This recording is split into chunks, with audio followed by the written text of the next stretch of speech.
2008, Helmand Province, southern Afghanistan, the most dangerous stretch of ground on Earth. A British Army patrol rolls out of Forward Operating Base Edinburgh and heads north into open desert. The vehicle is strange. It is open-topped, exposed to the sky on all sides, wider than it is tall, bristling with guns in every direction. A 50 caliber heavy machine gun bolts to a ring mount above the rear cab. A 40mm grenade launcher swings forward on a secondary arm beside the commander's seat. Smoke grenade launchers ring every corner of the tubular steel frame. The crew of 3 sit not behind thick armor plate, but behind thin side panels and open air. No roof, no doors, no windows. It looks wrong.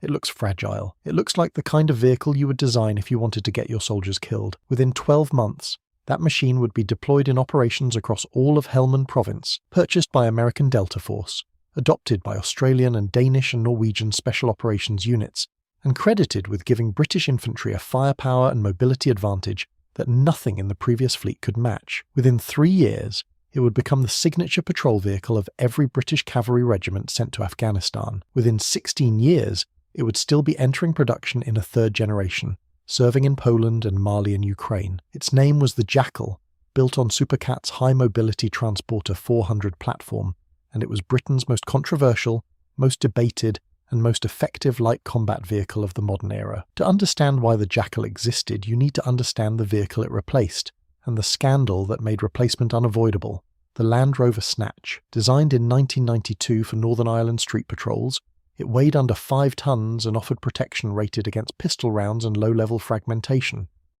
By 2006, it was being sent against Taliban improvised explosive devices in Afghanistan and roadside bombs in Iraq. 37 British personnel died inside Snatch Land Rovers. Bereaved families called it a mobile coffin in the press and in Parliament. The phrase entered Commons debates. The pressure became impossible to ignore. The weapons mount installation kit Land Rover, the WMIK, was better. It was fast, open-topped, and could carry a 50 caliber heavy machine gun or an anti-tank missile system. But by 2006, it was reaching the limits of its aging chassis. Its suspension struggled on Afghanistan's broken terrain. Its range was modest. When loaded with weapons, ammunition, communications gear, and supplies for extended patrols, its payload was already at its ceiling. Britain needed something purpose-built, not a truck with guns bolted on. A weapons platform that happened to have a chassis underneath it, that something already existed. In 1999, a small Devon company called Supacat, based at a former airfield at Dunkeswell, began designing the High Mobility Transporter 400. The requirement came from United Kingdom Special Forces, from the Special Air Service and the Special Boat Service, who needed a replacement for their aging long-range patrol vehicles. A contract for 65 vehicles followed in 2001. Special Forces were using them in Afghanistan by 2003. When the Snatch crisis exploded into the political mainstream in 2006, the Ministry of Defence turned to a vehicle that had been operating in the most demanding possible conditions for 3 years, without any announcement, in the highest security tier of British operations. In June 2007, the Jackal was formally selected for wider army service. In August 2007, it received its name. On the 5th of September 2007, the first contract was announced. 130 vehicles, approximately £30 million. Jackal 1 entered British Army service in November 2007 and deployed operationally for the first time on the 8th of April 2008 with 16 Air Assault Brigade. The vehicle itself was a masterpiece of purposeful engineering. At its heart sits a Cummins 6-cylinder turbocharged diesel engine producing 185 brake horsepower, paired with an Allison 5-speed automatic transmission with a 2-speed transfer case offering selectable 2-wheel and 4-wheel drive. On tarmac, the Jackal reaches 130 km per hour. Off-road, across broken desert and dry riverbeds and rocky wadi floors, it sustains nearly 90 km per hour. That single figure redefined what a Taliban ambush planner had to account for. A vehicle that changes direction at 90 km per hour across open terrain cannot be easily prepositioned against with a buried device. Speed was not a performance specification. Speed was armor. The range was transformative. 202 litres of fuel split between 2 tanks gives an operational reach of approximately 800 kilometers, 500 miles between refueling. The WMIK could not approach that figure. In the vast expanses of northern Helmand, where forward operating bases were separated by hundreds of kilometers of empty desert and mountain. This was not a technical advantage, it was a strategic one. The suspension was what separated the Jackal from every other wheeled vehicle in the fleet. Independent double wishbone air springs with external bypass shock absorbers, 2 per wheel station, provided variable ride height across terrain. Ground clearance could be raised to 380mm for crossing obstacles, or lowered onto bump stops for a stable firing platform. The vehicle could ford 1 meter of standing water, climb a 45-degree gradient, and be loaded directly into a CH-47 Chinook helicopter for air insertion into areas where no road existed. 3 men, driver, commander, and gunner, sat within a roll cage of high tensile steel tubing. The primary weapon ring mount offered 360 degrees of traverse and accepted one of 2 heavy weapon systems. The first was the L111A, 112.7mm heavy machine gun, the British designation for the Browning M2 with quick change barrel, effective to 2,000 meters, capable of penetrating light armor, vehicle bodies, and field fortifications at ranges no individual soldier could engage from a stationary position. The second option was the L134A 140mm grenade machine gun, the Heckler & Koch GMG, firing 40mm explosive grenades at 340 rounds per minute, out to 1,500 meters, with each round carrying a lethal radius of 5 meters. A secondary swing arm at the commander's position mounted the L7A2 general-purpose machine gun in 7.62mm, with an effective range in Afghanistan's thin, high-altitude air that cruise extended to nearly 3 kilometers, 3 men, 2 weapon stations, a volume of fire that outweighed anything a Land Rover had ever carried by a factor that made the WMIK look like a scouting bicycle. The Jackal II, which entered service in August 2009, improved on every dimension. The crew expanded to 4, the chassis lengthened, the primary ring mount repositioned forward, giving a true 360-degree arc of fire that the original mount's position had restricted. A more current Cummins engine replaced the original unit while maintaining the same power output. The cargo deck enlarged for additional fuel, ammunition, and water for patrols lasting days into territory that support vehicles could not reach. Now, before we get into where the Jackal actually fought, and what it actually did to Taliban positions across Helmand, if you are enjoying this deep dive into British military engineering and modern combat, hit subscribe.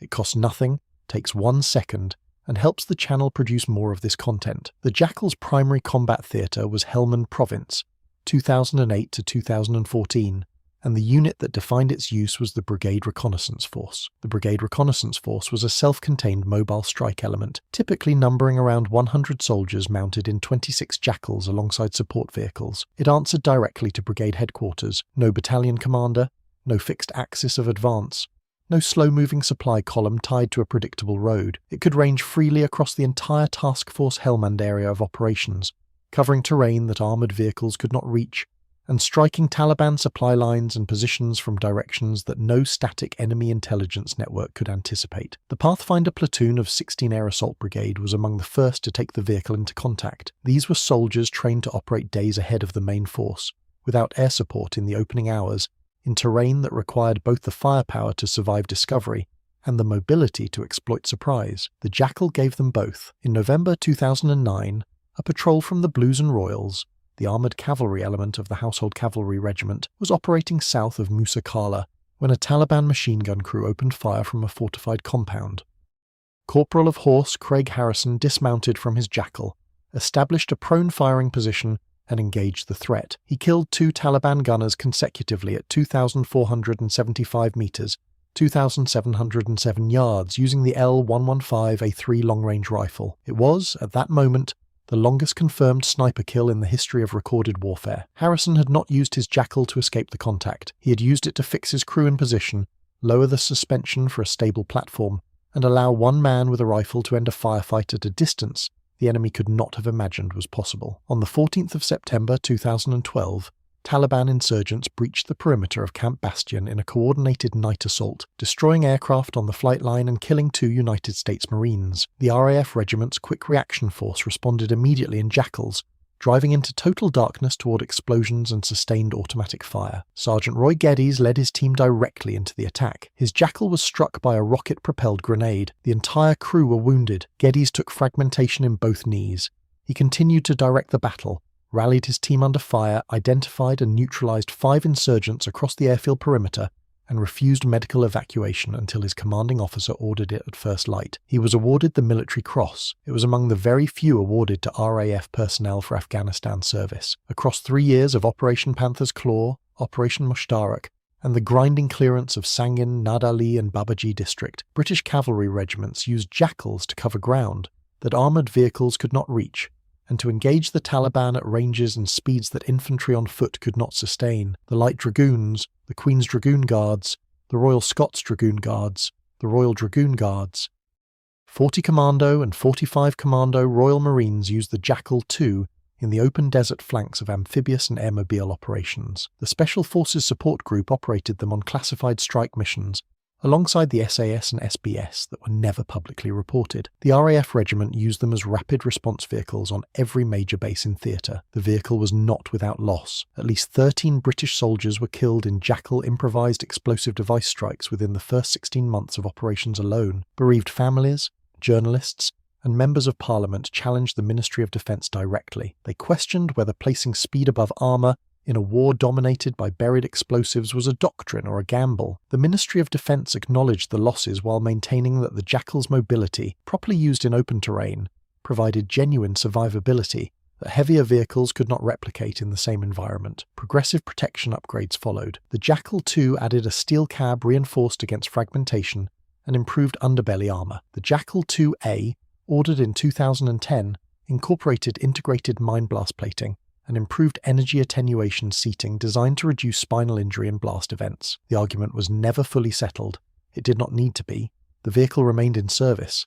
The upgrades continued. If you want to understand the scale of the debate the Jackal provoked inside NATO, you need to understand what the Americans were building at exactly the same moment. In 2007, the United States launched the Mine-Resistant Ambush-Protected Vehicle Program. 27,740 vehicles were eventually procured at a cost exceeding $50 billion. The standard MRAP weighed between 14 and 23 tons, was built around a V-shaped blast hull designed to deflect explosion energy away from the crew compartment and protected its occupants behind centimetres of armour plate. In Iraq, on hard-top roads, the approach was effective. Casualties in the vehicle category fell measurably. In Afghanistan, the picture was different. Only 2% of Afghan roads were paved. MRAP vehicles struggled on unpaved tracks, rolled catastrophically on canal embankments, and could not cross many local bridges that had been built for donkeys and ox carts, not armoured monsters weighing over 20 tons. Large numbers were reported as unusable in the forward operating bases receiving them because the terrain simply refused to accommodate them. Commanders who had requested them watched them sit idle. On paper, the MRAP looked superior. In practice,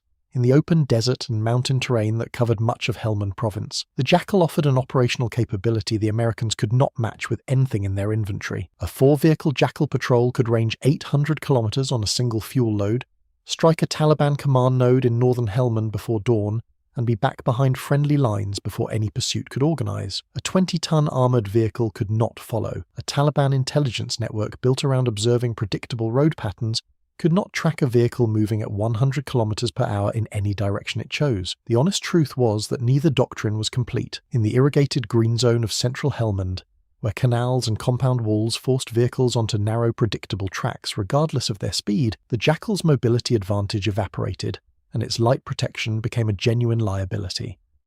The British ultimately deployed both vehicle types simultaneously, using Jackals in open terrain and Mastiff-protected vehicles in constrained areas. American Special Operations Forces reached their own conclusion about the Jackal independently. Delta Force had purchased 47 HMT 400s in 2004 and 2005, before the Jackal entered British Army service. They called them Marauders. Australia procured 120 variants for the Special Air Service Regiment and 2nd Commando Regiment. Denmark, Norway, New Zealand, and most recently the Czech Republic have all purchased variants for their elite units. Supacat estimates close to 1,000 HMT family vehicles are now in service worldwide. The platform's legacy continues in a 3rd generation. In February 2023, the Ministry of Defence ordered 70 Jackal 3 vehicles at £90 million. In September 2024, a further 53 Jackal 3 extender variants were contracted under a separate agreement. The Jackal 3 carries enhanced rollover protection, improved electromagnetic signature reduction to reduce detection, an increased payload of 2,100 kilograms, and the same fundamental philosophy: speed, firepower, Range. The vehicle is now in production at Supacat's Dunkswell site, the same Devon airfield where the design began in 1999, and deliveries are flowing to 4 British Light Cavalry regiments. 2008, Helmand Province, southern Afghanistan. An open-topped vehicle with no doors, no roof and no windows rolls out toward the enemy. No armour thick enough to stop a rifle round at point-blank range. No protection guaranteed against a large buried device. 13 soldiers died inside it within the first 16 months. These are not comfortable facts and they cannot be minimised, and yet it worked. It worked in the open desert of northern Helmand, where nothing the Taliban could bury in a road was quick enough to catch it. It worked in the mountain approaches of northern Afghanistan, where heavier vehicles could not follow. It worked in Mali, where British cavalry traced patrol lines across the Sahel that no other vehicle in the British fleet could sustain at that range. It works today in Poland, watching NATO's eastern edge at 130 kilometers per hour, ready to move in any direction before any ground force can anticipate it. It gave 4 soldiers more combined firepower than a section of infantry, more operational range than a Cold War armoured car, more cross-country speed than any threat network in the Afghan theatre could predict or position against. The Jackal was not elegant, it was not comfortable, it was not forgiving of the wrong terrain on the wrong day. It was built by a small company in Devon that had never before produced a vehicle for frontline war, and it redefined what a light patrol platform was supposed to be capable of. Britain's allies bought it, Britain's enemies feared it, and Britain's soldiers who drove it into the desert will tell you, most of them, that they would drive it again. That is not luck. That is what happens when a machine is built for the war it has to fight.